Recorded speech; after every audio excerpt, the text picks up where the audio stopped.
첫째, 철저한 진상규명이 필요하다고 공감을 했습니다. 그래서 투명하고 국민의 신뢰를 회복할 수 있는 그런 진상규명이 필요하다. 두 번째는 안보 체제를 튼튼하게 갖춰 나가는 노력이 절대 필요하다. 그래서 이러한 그 안보 체제에 만약에 허점이 있다면 이것을 치유해야 된다고 하는데 공감을 하고, 이러한 진상 규명과 안보 체제 구축을 위해서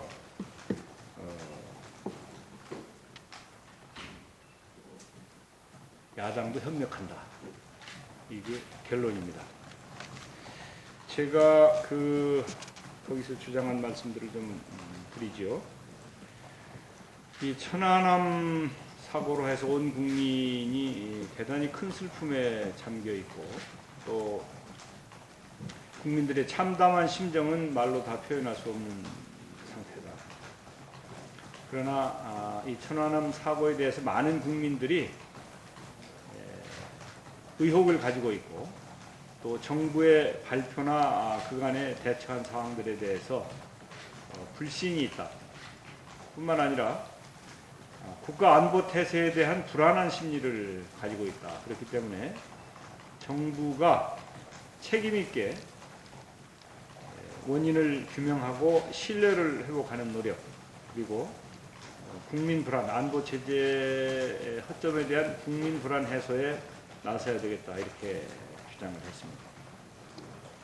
최근의 여론조사를 보니까 정부의 발표나 정부의 대처에 대해서 국민 10명이면 6명 정도가 불신하고 있고, 또 정부의 대처가 미흡하다고 생각하고 있다. 이것은 상당히 심각한 사태다. 그래서 첫째, 국민에게 아무것도 숨기지 마라 얘기를 했습니다. 그래서 기밀주의를 버리고 있는 그대로 다 얘기를 하시라. 만약에 국가 기밀사항, 또 군의 정보와 관련되는 사항, 이런 게 있으면 분명하게 이것은 이러이러한 점 때문에 공개가 안 된다. 비밀 취급 인가잖아. 그것을 볼 수 있는 사람들만 보게 해라. 이렇게 요구를 했고요. 두 번째는 국민을 속이지 말라고 요구를 했습니다. 혹시라도 은폐하거나 조작하거나 거짓말할 생각은 절대 해서는 안 된다.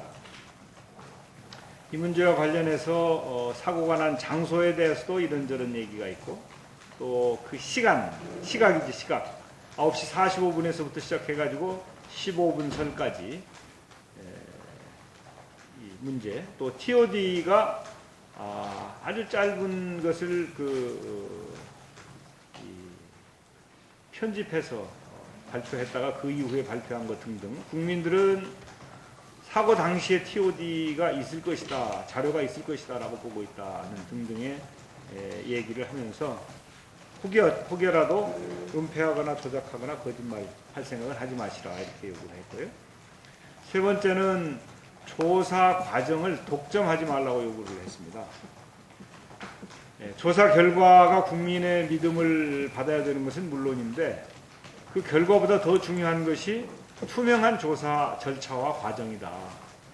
그 조사 절차와 과정이 투명하고 공정할 때만 국민의 신뢰를 얻을 수 있기 때문에 그것은 그 과정이 더 중요하다고 얘기를 하면서 국정조사를 수용할 것을 요구를 했습니다.